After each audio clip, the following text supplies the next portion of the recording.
So this morning we're going to be having a kōrero about burnout, as it seems like a really topical issue right now.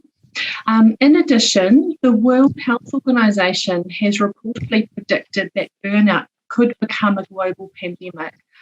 And research tells us that burnout comes with significant cost. It costs both the individual experiencing it in terms of their own well-being, businesses and organisations in terms of increased absence, presenteeism, lack of engagement, reduced productivity and increased turnover. So it seems like a really important issue for us to be discussing. So the question is, what is burnout? I saw that John Kerwin was interviewed about burnout. I know there have been some recent popular self-help books on the topic, and we keep hearing in the media about this idea of burnout, a lot of it coming associated with the COVID-19 pandemic and the stresses of that and so on. So I think it's worth us unpacking what burnout is. And I guess the definition of burnout, and we're talking here about occupational burnout or workplace burnout. And I need to be clear that burnout can come from other sources as well. But when we're talking about workplace burnout, we're talking about a state of mental and physical exhaustion accompanied by a sense of disillusionment or possibly cynicism and low productivity. And those things tend to come in that order. So the exhaustion and the tiredness comes on first, and it's a state from which even a good night's sleep you can never quite seem to get across and recover from. And then you've got these feelings of something that you were passionate about or cared about before. You can find that you just care less, and you start to have that apathy and disillusionment, whether it's your job or your customers or whatever. And then finally, it's just hard to get stuff done. So there's this element of decreased productivity. And there's a whole bunch of changes which occur in the body and the mind along with that as well. But essentially, that's what burnout is. It's more than just everyday tiredness. Thanks, Shaun. Some pretty serious impacts and symptoms of burnout that you've described there. I'm wondering if you could talk to us a little bit about the role of stress in burnout. And, is stress the same as burnout? Is it a contributing factor? We'd be really interested to hear about that. Well, in fact, burnout, I guess stress is just absolutely vital to burnout. You need to understand stress and the sources of stress if you're going to unpack burnout properly, because the cause of burnout is sustained and uncontrollable stress, essentially. And I guess that issue of sustained stress is quite important, because short-term stress activates our fight or flight system, which I think everybody here will have heard about. And some people talk about fight, flight, and freeze, or fight, flight, freeze, and fawn. But let's keep it simple. That sense, that burst of adrenaline that you get in a stressful situation, and that's a very important thing. What's happening during that situation is adrenaline's being released, your blood vessels constrict, your concentration is focused, your muscles tense up, and you're physically enabled to deal with a threat. Now, that threat may be psychological, as opposed to a saber-toothed tiger, which is evolutionarily where that fight or flight response comes from. But it's very important because it mobilizes the individual. But here's the thing.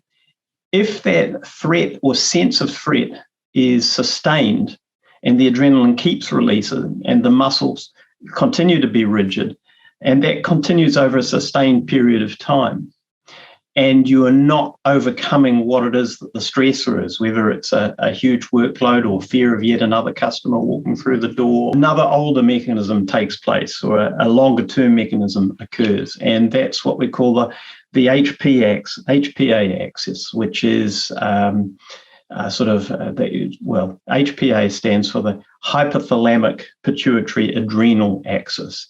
And so you start to then get release of other hormones like cortisol. And some of you may have heard of cortisol.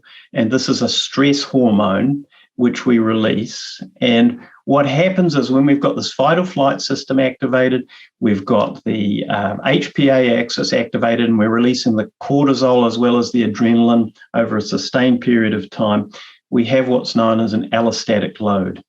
And an allostatic load is a kind of a burden that we carry around hormonally, which is keeping us primed to fight off the saber-tooths and escape from a difficult situation. But in burnout, we just can't, because we keep going back into that same old situation, and the same old task demands are there, and the same old stress factors are there.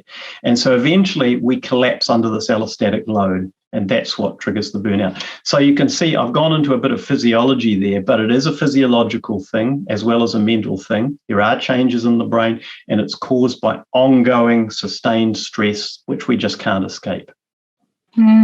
That's really interesting. Thank you, Shaun. And I think some of us might need to go over that science a few times to really get to grips with it. Are there people in your experience who are more prone to developing burnout than others? Yeah, absolutely. Researchers found that there are 3 characteristics of people who are a little bit more prone to burnout than others. And they are, strangely enough, the kind of characteristics that your most valuable people could have. And so people who are more prone to burnout tend to be quite conscientious. They care about doing the job and meeting the deadlines and so on.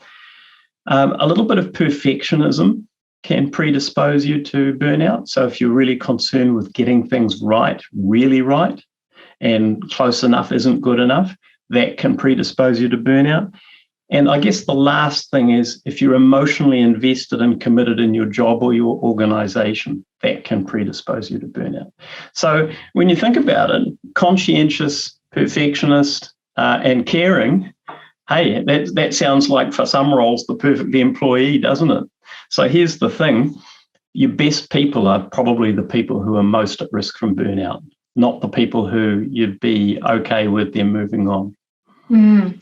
That's really interesting, Shaun, because do you think it would be fair to say that there could be some stigma surrounding burnout, and that potentially if we have a good understanding about the causes of burnout and who is most prone to it, potentially we could actually start to change some of that stigma?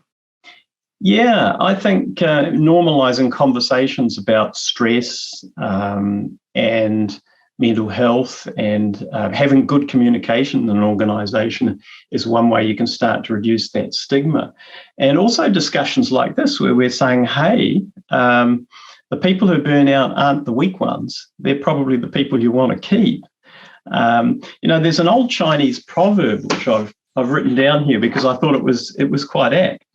The old Chinese proverb goes, work, if not controlled, will flow to the most competent until they submerge.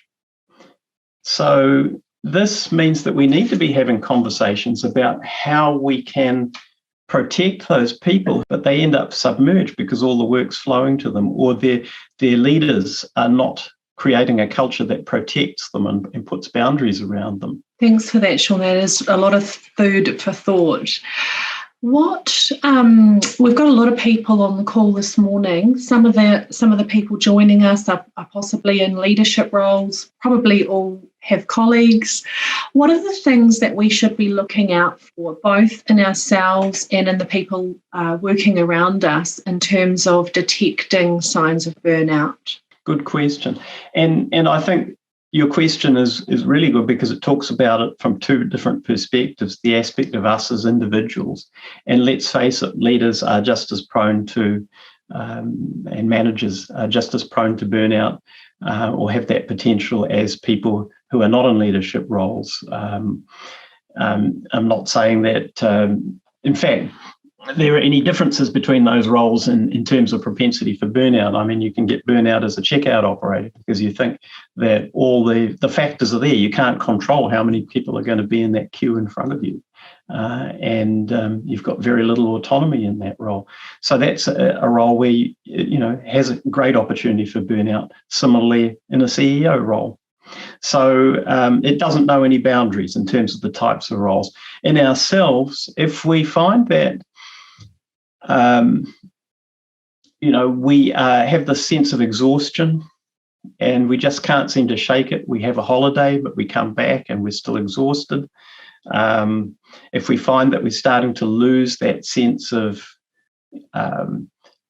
feeling invested in the work, and we start to care a little bit less, that can be a warning sign. And we're struggling to get things done. If you just feel that you're in at the office and you haven't achieved anything, but that goes on, we all have days like that, but it goes on, then that can be a sign of burnout. All those things can be signs of burnout.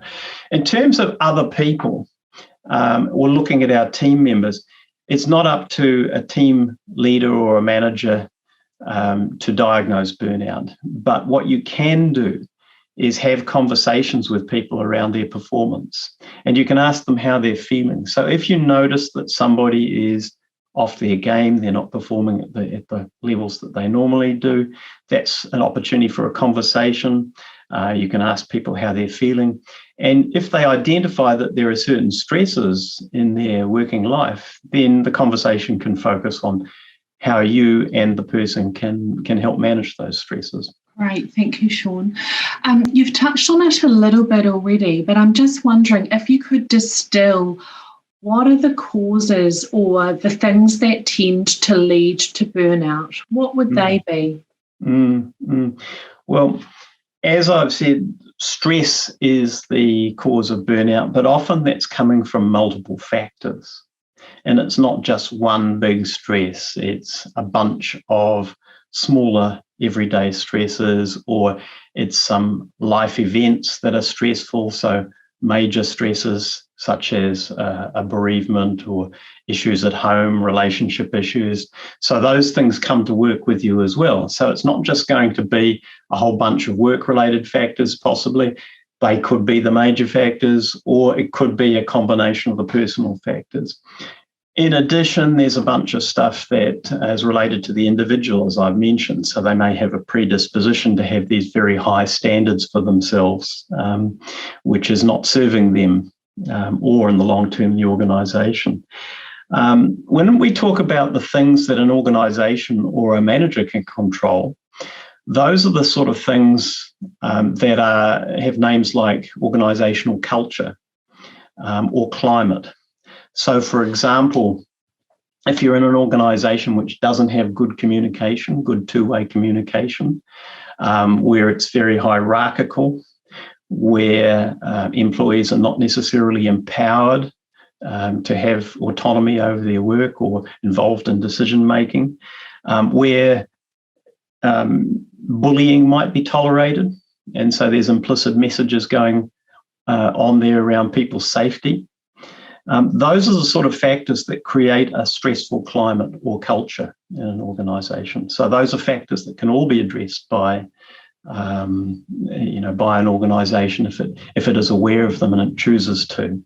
There are issues to do with the job. So, for example, do your people have clear goals, for example? Do they understand what they're supposed to be doing? Because if they don't understand what they're supposed to be doing, that can be a source of stress. Going to work and not knowing whether you've done a good job or a bad job, or what the outcome is something that is, in turn a turn of stress. If you can't control your workload, for example, and I'm using the example of the checkout operator, if there's just a never-ending pile of work in front of you, if there are no clear boundaries between work and home, and somebody rings you up at night, or you're expected to be available at weekends, or to answer important emails when you're on holiday. All those things can be job-related stresses.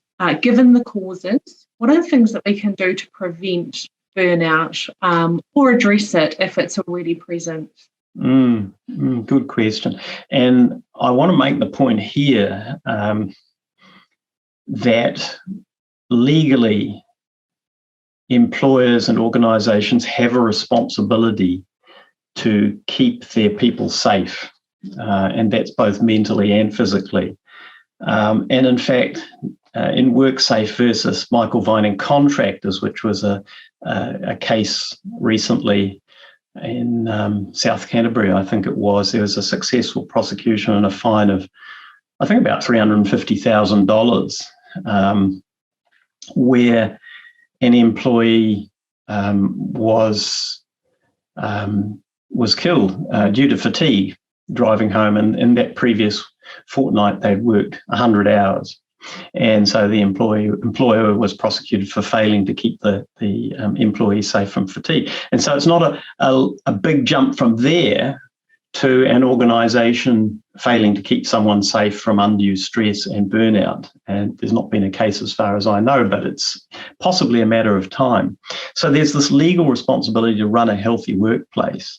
And so what employers need to do is they need to work on their culture, and create an environment which is caring and supportive, has good communication, and so on.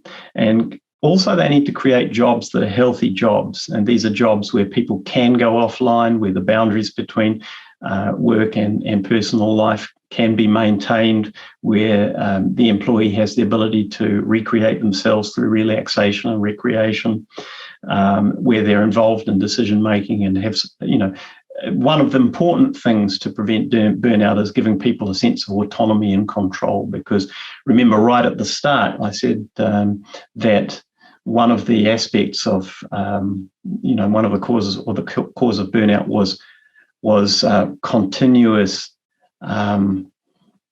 uncontrollable stress. So if we can give people the ability to have control over the stresses that are an inevitable part of working life, then that can go a long way to doing that. And so job autonomy and autonomy over tasks is quite important. Thanks, Shaun. Some really good ideas there. If anyone on the call is concerned about burnout, either for themselves or people in the organisation, what are the options in terms of where people can reach out to for further support?